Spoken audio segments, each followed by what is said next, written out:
Az elsődleges az, hogy Facebookon keresztül ők egymást fenyegetik nagyon sokszor, sértegetik. Több fajtája van. Egyrésztről, ha például álprofilt készítenek róla, és olyanokat posztolnak, vagy tesznek ki róla, ami nem feltétlenül igaz. Valamint, hogyha valakit folytonosan zaklatnak, írogatnak neki, vagy kommentelnek a képei alá, az üzenőfalára írnak. Vagy ugye a Facebookon róla megtudott adatokkal próbál meg valaki visszaélni.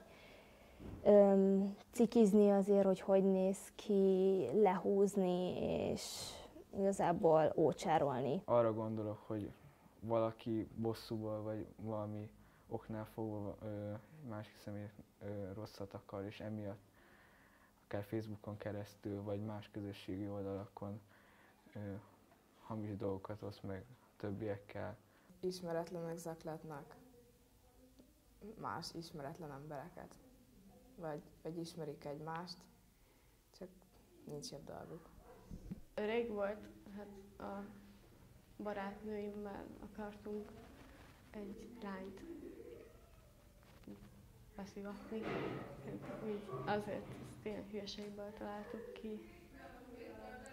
És ennyi. A leggyakoribb talán az, amikor ilyen Facebookos felületen kikezdenek valakit valamiért. És például külön csoport jön létre, hogy ezt az embert szidják, meg bántják, aztán közvetlenül neki is írogatnak, és azért ez elég megterhelő lehet. Mindig ír neki, és nem hagyja békén, vagy épp zavaró dolgokat mond neki. Online zaklatáskor visszaélnek valaki adataival, interneten keresztül lelki terrorban tartják. Valószínűleg a szimpla rossz májúság viszi az ilyenre az embert. Nem tudom, hogy mi értelme lehet annak, hogy egy másik embert állandó szorongásra és rossz közérzetre ítélünk. Az ő nevében akárkinek akármit mondhatnak meg. Ha jobban ismeri azt az embert, akiről csinálja az álprofilt, és elmond róla információkat, az is bajba keverheti, úgyhogy nem tudom, rossz érzés lehet. Egyik osztálytársamat, aki nem volt elég népszerű gyerek, azzal zaklatták, hogy csináltak neki egy Facebookot, és lányokra ráírogattak, hogy mennyire tetszik neki, mennyire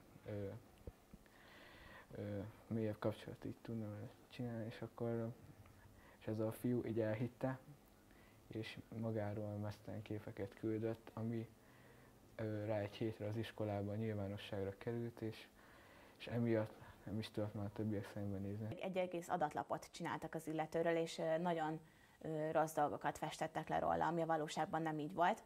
Ez sajnos a Facebook elég lassan szedte le ahhoz képest, hogy ennek a lánynak ez bántó volt, akiről ezt csinálták, de végül lekerült. Volt egy barátnőm, akit zaklattak azért, hogy nézett ki, van ez egy időben nagyon felfutott Napiszar nevű oldal, arra tették föl azzal a címszóval, hogy ő most akar fiú-e vagy lány, és ezzel piszkálták, és volt, amikor többen, és állandóan ezzel, hogy biztos, hogy te is ilyen elfajult kis nyomorék vagy, és hasonlókkal ócsárolták, és volt, hogy ki tudták készíteni ezzel. Kicsit ijesztő volt, hogy mit lehet csinálni a Facebookon. Szóval, hogy le lehet amortizálni valakit csak azzal, hogy egy álprofillal felmegy az ember és valami negatívat ír róla.